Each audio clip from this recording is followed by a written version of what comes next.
Hello everyone and welcome back. This week we are looking at probability. We're going to start with basic probability and then we'll work our way up to compound events. Compound events would be if you have something or something else happening. So you could draw an ace or a king from a deck of cards, or you want something and something else to happen. So for example, you could say, what's the probability that somebody is in this class and has a favorite food of Chipotle burritos? So that would be a compound event. So we'll work our way up to that. First, let's get started with some definitions. A probability experiment is an action or a trial through which specific results are observed. Basically, you could just observe things happening in the natural world. You could take a survey, anything where you're sort of making an observation about some specific event.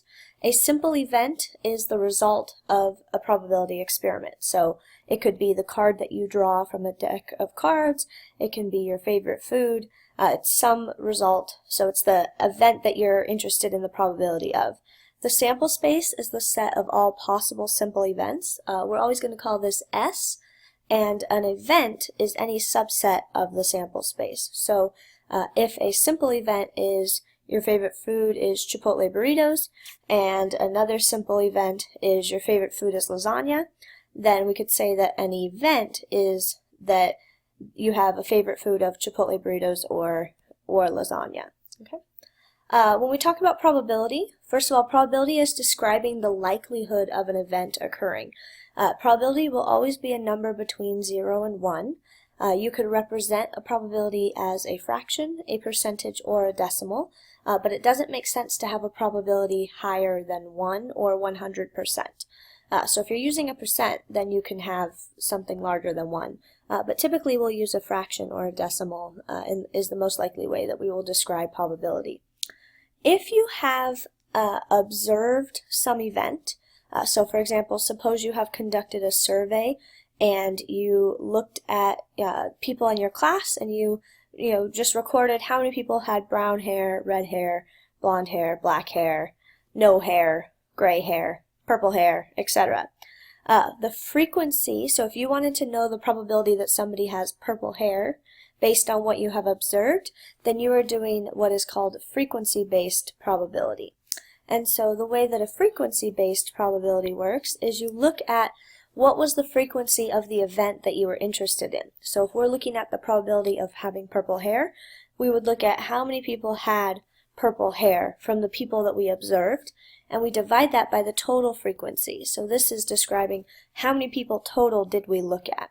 This is based entirely on our observations, so it may not be a good description of the entire population. It's only describing the people that or the things that we've looked at. A theoretical probability, this is when you have equally likely simple events, and this is usually based on something that has a known structure. So a classic example is drawing a card from a standard 52 card deck. You know how many suits there are, you know how many red cards there are, how many black cards, how many of each number, etc. And it's equally likely that you will choose one card versus another, as long as you started with a equal deck.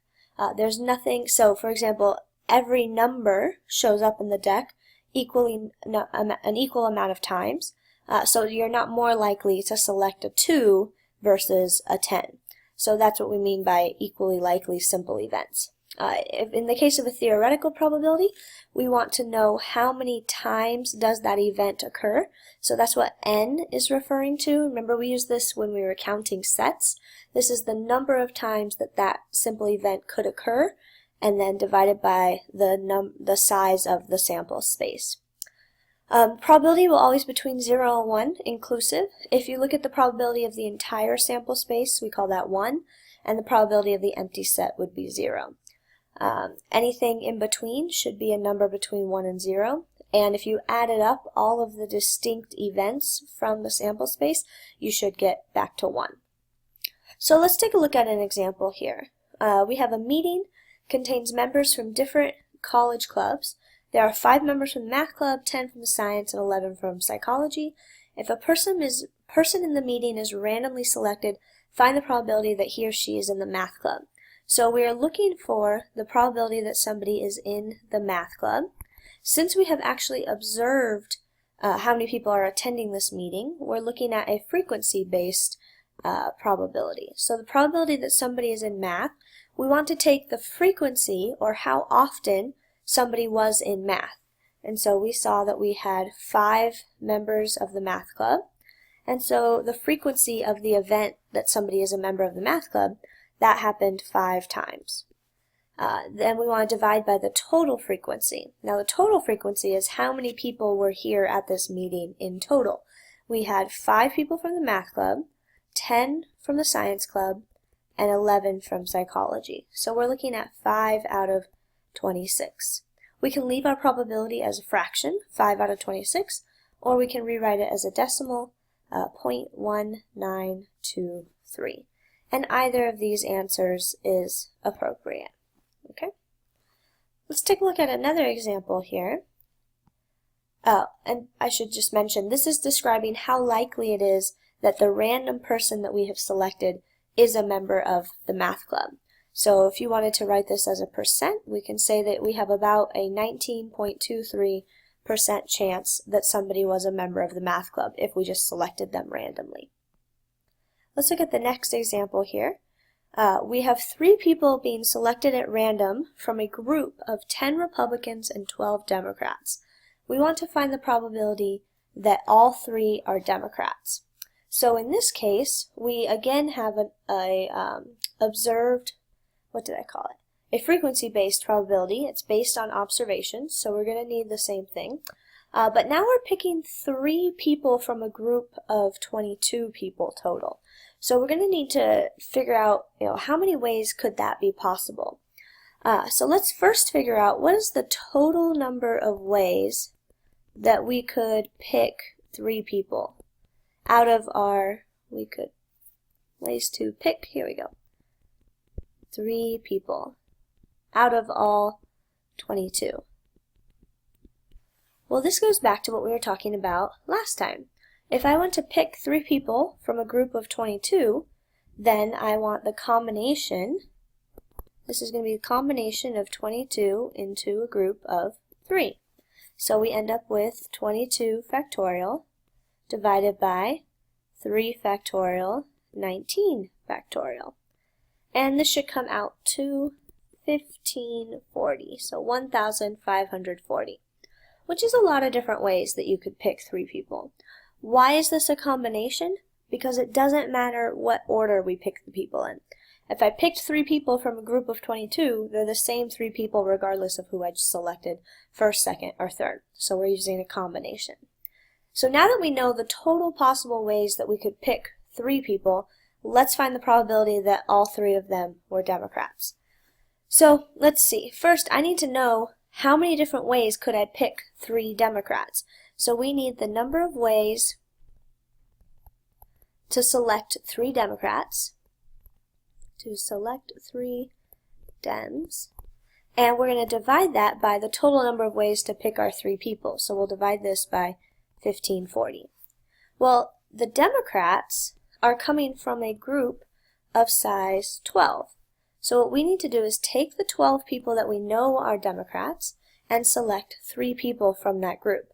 Well, that's another combination, since the order doesn't matter. So we will do the combination of 12 into a group of 3. And we want to divide this by 1540, our total number of ways to pick 3 people. The combination of 12 into a group of 3 comes out to 220. And so we get 220 over 1540. If we go ahead and simplify this, I just left it, 220 out of 1540.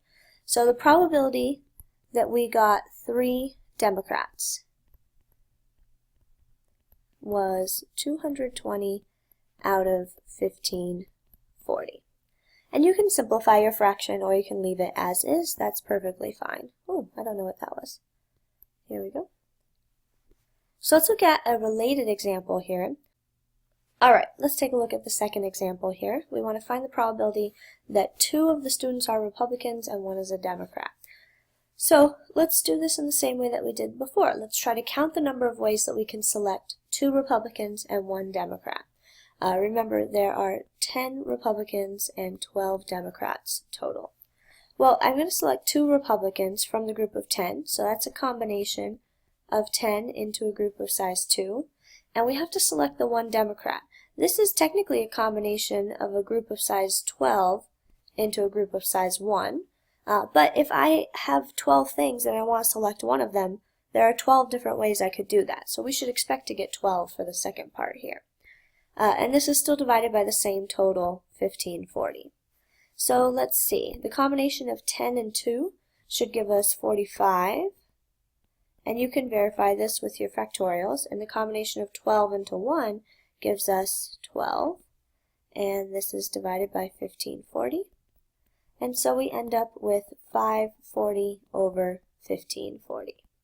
So the probability that we have 2 Republicans and 1 Democrat is going to be 540 divided by 1540. And that would be our final answer. You want to keep in mind the counting techniques that we used before. We need to multiply these 2 combinations together because the events are connected to each other. They're not separate, so we're not going to add them, we're going to multiply them to each other. Alright, that's all for now.